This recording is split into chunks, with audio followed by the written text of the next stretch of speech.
Right, before we get to spraying the Lotus up, I've actually done this off camera because it was a long and fiddly little job. The Bentley I showed you previously with no windscreen in it, I've got the actual Steed figure in there now, the original Steed figure, what I had out of that box, what I bought, and I've put the dash all back in, and I've got a new screen, which it had to be fettled a bit because it was a repro screen. So when you get one of these, I will show you, because I've got another one of these to do, and I will show you in another video how to actually restore this model, because this model is well, it was in pretty good nick, and I didn't really want to take it apart if I didn't have to, because it didn't really need any work doing to it apart from the screen. So I know this is an Avengers gift set 40 restoration video, but I haven't really showed you how to do this one properly. But you know, the screen, it is possible to replace this screen without taking this model apart anyway, because you just sort of gradually slide this out. This slides outwards like that, but you've got to sort of somehow prise it away from the dash, because there's a couple of little clips in behind, but you've got to be very careful with that. But it can be done. I've done it now, but I will show you in another video later on and how to actually take this model apart and respray it and do everything you've got to do to it, you know, to get it back to, well, to like this. But like, I didn't like to take this apart because, like I said, it was in good condition. So I thought I'd just replace the screen off camera, just to get this bit out of the way, because the main part of this video really is the Lotus. So I'm just going to give them a little bit of a scrub. My scrubbing brush. Yeah, it's only a little it's out of a eyeliner set from you know, cheap bargain place. That's where I get my brushes from, the fine brushes. Give that a bit of a clean up there, give the steering or the cab a good clean, because we did take out this, didn't we, earlier on, and I did have a bit of a struggle with it, but it did come out. So all that can be cleaned up like that. And the seat, oh, I've got another seat here as well. What do I do with it? Oh, there it is. And I'll show you how to put the seats back in, because I have got my reproduction seat, and I'll tell you what, these parts have improved, because I remember back when I bought one of these seats and the actual plastic didn't look the same colour as the original seat. But looking at this piece, this is from Flowers, Steve Flowers Model Supplies, and I'll tell you what, he's improved a hell of a lot on his quality of plastic he's using, because that there, you wouldn't tell that from an original. Before, I had to put the original in, and then it wouldn't match with the reproduction seat, because the reproduction seat was like slightly, it had like imperfections on it, and it was slightly pale in places. The black was actually pale, and I had to use like a bit of satin paint, just lightly dusted over it, just to match it up with the other seat.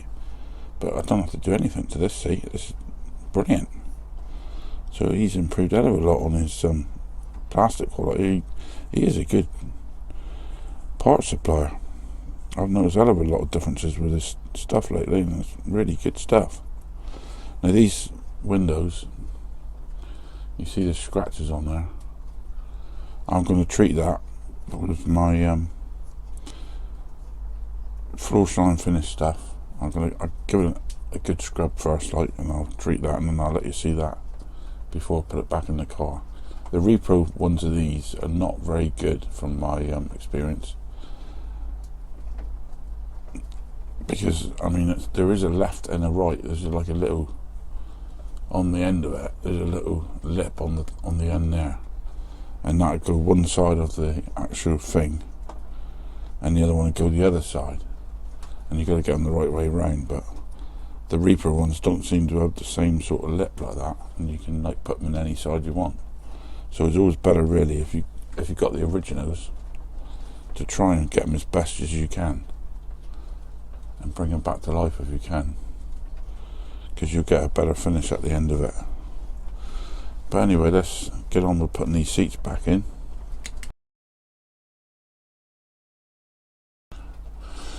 As I showed you before, what you got to do, I've got the middle console, this piece here is upwards now at the moment, as you can see, and on the side, as you can see there, you see that little hole? Well, one side of the seat, one of them pins, when you get it inside the seating area, one side goes inside the hole and the other side just lays in the actual groove, and you've got to get that just right. Might be a good idea actually to use a pair of pliers on this bit, because it is an awkward situation, and put your glasses on if you need them. So what you do is just sit it in there like that, and that one's sat in there now, and I don't know if that's the original seat or whether that's a one of my repro, the repro one. I'm not sure now, they both look the same. And then you get your other seat, and then to the other side, just drop it in.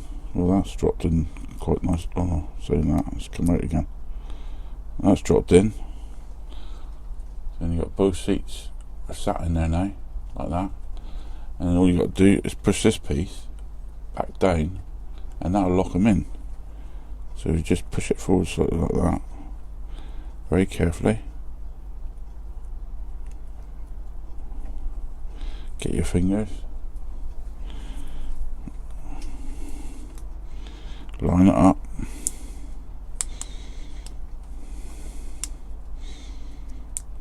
make sure it's all lined up properly with your seats, and just click it back into place like that.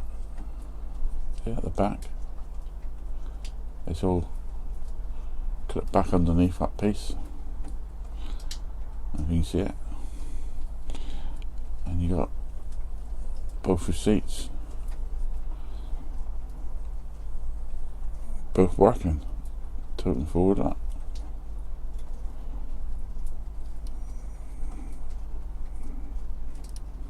And that's it, you just push them back down,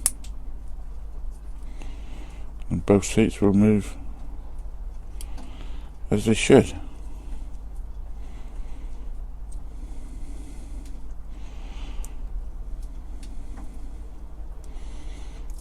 Yeah. So make sure that piece is locked up, and that's it. That's how you get your seats in. So that piece now is ready to go back in the car. Right, here we go. Let's give it some white. Good shake on the old can.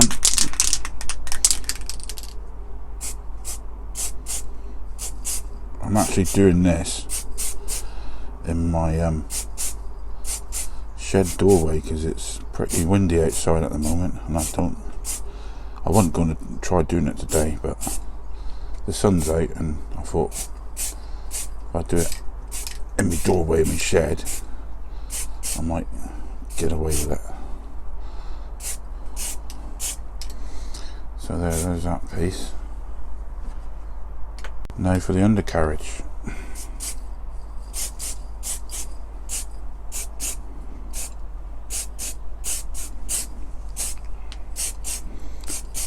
Bloody wind is picking up again.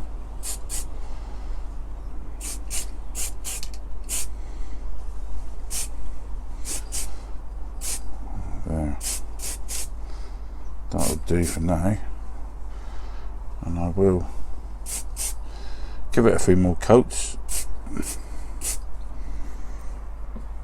but I won't film all that.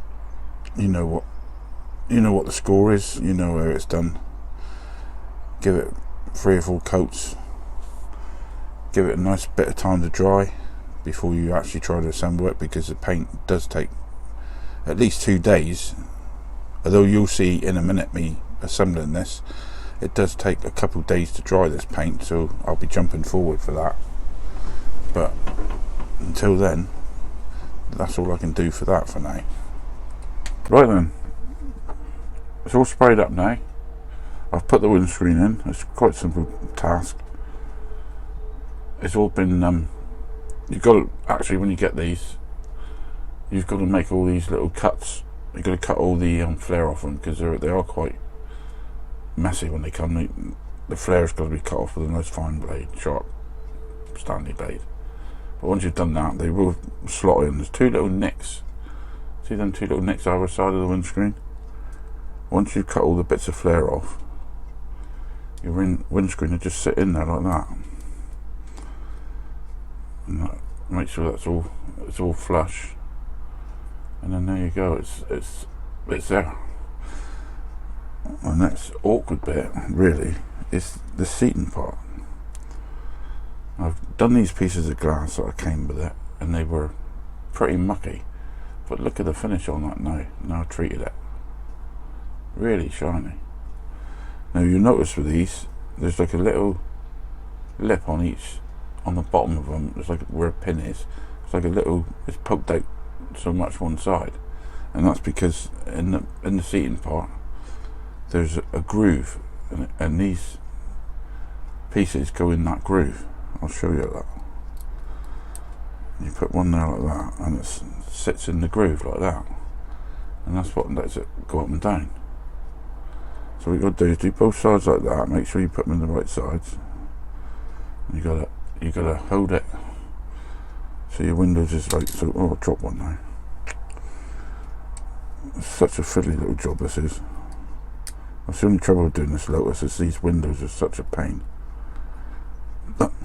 I made a joke. I didn't mean to, but they are. So once you get them in there, once you get them like nice and flush, then you got to do this quick. You got to get them like near enough right where it is, and then drop it in quick like that, and then hold it there, and just pull your windows up both sides so you know they're in there. So now I know they're in there nice and straight now, you see. Once they both slide up nice and free, then you know they're in there properly. So you make sure that's held down. Get your bonnet, and you can put this in from underneath actually, because there's only a couple of little pins that hook in there like that. Try and shut it if you can. And then your engine, just drop that in like that. Well, not like that, like that. And then the wheels, I've given the wheels a bit of a shine up with me Dremel. Put new tyres on. All there, that's an easy job, though. That's pretty straightforward. You just drop your wheels in either side, push that back on, and then you just line it up.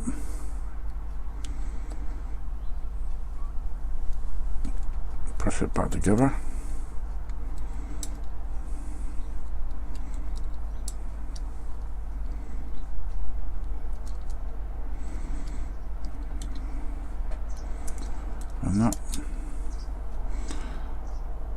And that is it. And then all you got to do is rivet it, which I showed you how to do before. So I should get on with that off camera, and then I'll show you what it looks like with the other car with a box, and that'll be pretty much it really.